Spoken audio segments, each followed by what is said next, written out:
Good morning, my dear students. Last day we were discussing about chapter 1 of civics. That today we were discussing what is a constitution. Today we will learn about the Constituent Assembly and the framing of the Indian Constitution. In 1945, the British government, which decided to grant independence to India, sent a cabinet mission comprising 3 British cabinet ministers to study the issues of Indian independence. During that time, the people of India was fighting to get freedom from British. Because of all the regional fights, the British decided to grant independence to India. But they were thoughtful about the different issues of Indian independence. So that the cabinet mission recommended the formation of a constituent assembly to frame a constitution for India. The elections for the formation of the Constituent Assembly were held in July 1946, in which 389 members were elected. They were not elected directly by the people, but by their representatives in the provincial legislative assemblies. The members represented a wide cross-section of Indian society, all the religions, different caste, educational section, representatives of each region. Like that, it was across different sections of Indian society. Constituent Assembly represented a wide cross-section of Indian society because then only they can clearly understand the different problems of India and came to a good solution. The Constituent Assembly consists of eminent leaders as well as legal experts. Its members include Jawaharlal Nehru, Dr. Rajendra Prasad, Sardar Patel, Maulana Azad, S.P. Mukherjee, Sardar Baldev Singh, Dr. S. Radhakrishnan, Dr. B.R. Ambedkar, Alladi Krishna Swami Iyer, K.M. Munshi and others. More than 30 members belong to the scheduled caste and scheduled tribes. Frank Anthony and Dr. H.P. Modi represented the Anglo-Indian and the Persian communities respectively. Women members including Sarojini Naidu and Vijayalakshmi Pandit were also present in that Constituent Assembly. The Constituent Assembly's first section was held on 9 December 1946. In its second sitting, the Assembly elected Dr. Rajendra Prasad as its chairman. The meetings of Assembly were boycotted by the Muslim League, which was demanding a separate Constituent Assembly for Pakistan. The British conceded to this demand in July 1947, which paved the way for the creation of Pakistan. The Constituent Assembly then reassembled with 308 members on 14th August 1947 as the Sovereign Constituent Assembly of India. The rest of the people moved into Pakistan and they represented them. Now we will see little bit about B.R. Ambedkar. The architect of the Indian Constitution, B.R. Ambedkar.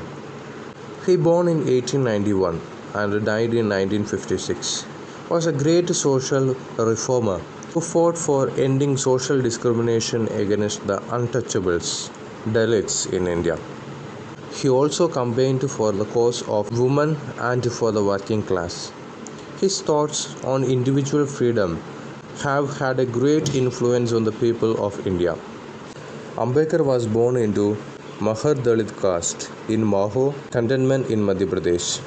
Young Ambedkar faced a lot of discrimination because of his caste. Dalit children, including Ambedkar, were not allowed to sit inside the classroom. The teachers did not help them. They had to sit on sacks and carry them back. When they felt thirsty, the school peon poured water from above them, and they had to drink with their cupped hands. They were not allowed to drink that with a glass or any other materials because they were considered as Dalits. No peon, no water, wrote Ambedkar in his memories. In spite of these and many more hardships that he faced, Ambedkar did not give up studies. As a student, he was diligent, earning doctorate in law, economics, and political science. He became the first law minister of independent India. Dr. Ambedkar was posthumously awarded the Bharat Ratna, India's highest civilian award, in 1990. He is fondly remembered as Baba Sahib. Now we will learn about the drafting committee. The principles of the proposed constitution were outlined by various committees of the Constituent Assembly. These committees held separate discussions and submitted their reports. They were discussing whether these kind of principles are useful or harmful for the society, whether it will harm for the poor and the lower caste. They discussed and gave the report in the drafting committees. The Assembly also appointed an 8-member drafting committee under the chairmanship of Dr. B.R. Ambedkar.